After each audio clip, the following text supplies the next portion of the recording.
Today I am making my first video on this channel. This is kind of my vlog, daily life, food, travel channel where I don't know, just gonna be my vlog type channel. And today I'm gonna talk about what to expect if you're thinking about being a live-in nanny or an au pair. I was a live-in nanny for this last summer for a few months, but I've done nanny jobs and babysitting jobs for years and years and years. And I grew up with 5 brothers, 3 younger than me, 2 older than me, well, and a stepbrother older than me as well. So 6 boys all together, smack dab in the middle. I learned a lot about kids and I learned a lot about boys. So other than that, and my countless babysitting jobs that I've had over the years, I've also been a live-in nanny. So been around the block for a while and a few times. I thought that I had enough information to make a really good quality, informative video on live-in nanny or au pair positions. So I made a list. It's a pretty big list. I'm gonna try and condense it down and summarize it just for this video. First I'm gonna talk about pay and your paycheck and your hours and all that. Don't feel like you can't negotiate your pay. If they quote you a price and you think that that is way too low, then you're all right. You can negotiate and ask for more. Because the pay is gonna vary between how much that family can afford to pay you, how many hours, how many kids, what ages those kids are, and there's just a lot that goes into your paycheck. But a lot of times they'll try and tell you, oh, well, we're only paying you this amount because you're living here. We provide room and board. You don't need a full paycheck because it, costs us money to have you stay here with us or whatever. But actually, a lot of the times it's not the case. Assuming that family already has an extra room, already has, 3 or 4 or 5 people in that family, adding 1 extra person to eat with you, and a little bit more of electricity and heat and air running than usual, maybe, I don't know, a little bit more food, that's not actually charging them that much more. So they might make you think that they're doing you a favor so that they can knock down your price a little bit, but that's not true. Okay, so I highly recommend that you log your hours every day and every week, because I'm gonna say the things that a lot of videos do not say on this topic, but I'm gonna say it anyways.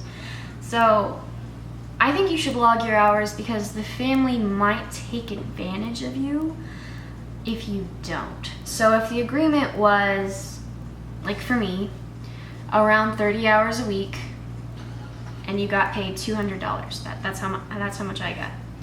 Well, I didn't log my hours for the first several weeks, and the thing with not doing that is when I did log my hours several weeks in, I ended up finding out that I was actually working 40 hours a week, sometimes even more, and still only getting that $200 paycheck.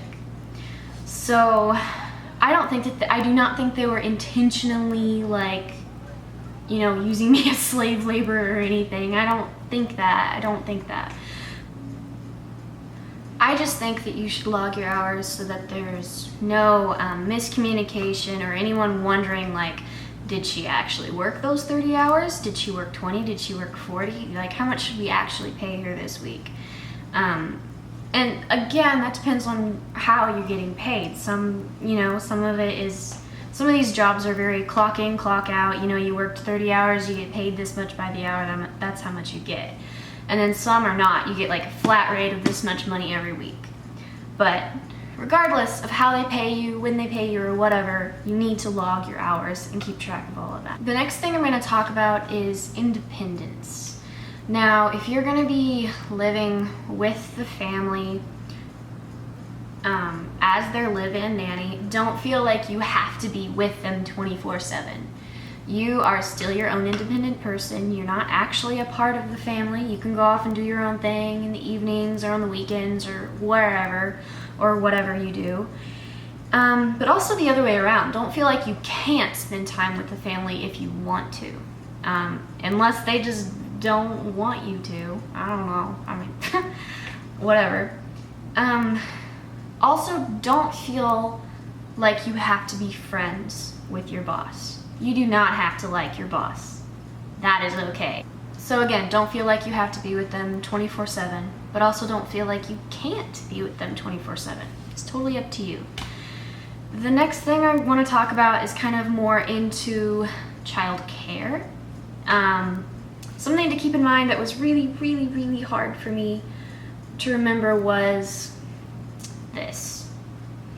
You are not their parent, and that's tricky because yes, they need to listen to you and respect you and what you say, and you need to know that they're gonna do what you ask them to do when you do it. Because, like, on one hand, you don't want to undermine the parent's authority. You don't want to be telling them to do one thing and then have their parent tell them to do something completely else, you know?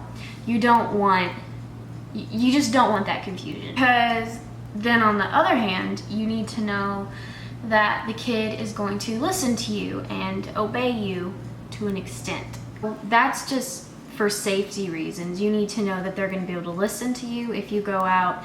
You know, if you tell them, no, don't run across the street, you're going to need to know that they're going to listen to that and not run across anyways because they don't think you're in charge. That has happened to me before, and it is scary. It is really scary. So I recommend talking to the parents about that, like, before you even start, and just figuring all that out and knowing what they expect from you. So another tip that I have for you is over like the first 2 weeks or 3 weeks or whatever, you should write out just kind of every day anything that you notice that you do like or that you don't like, just so you can keep track.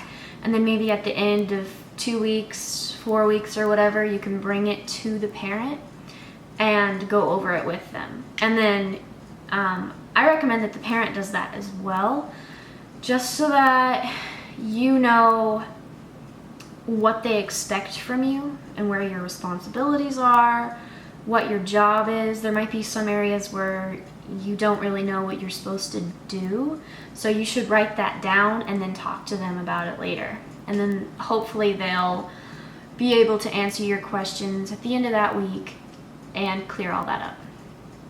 So the last thing that I want to say is probably the hardest part about being a live-in nanny, or a nanny in general.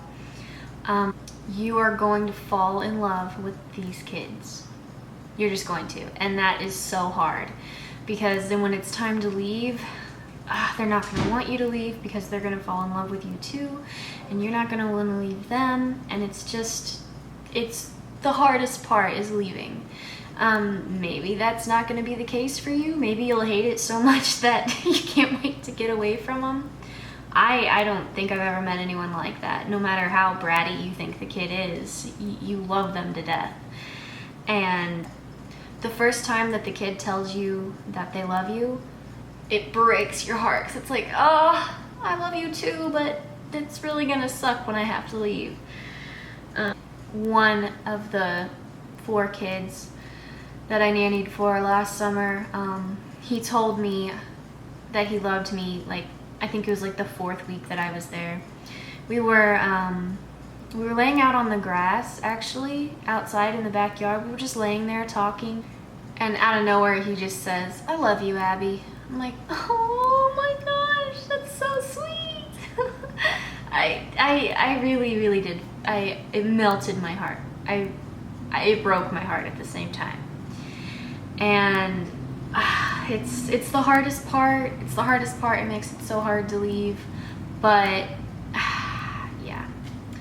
So anyways, I hope that this video was at least a little bit informative to you. I hope that it answered some of the questions that you might have had about being a live-in nanny or an au pair.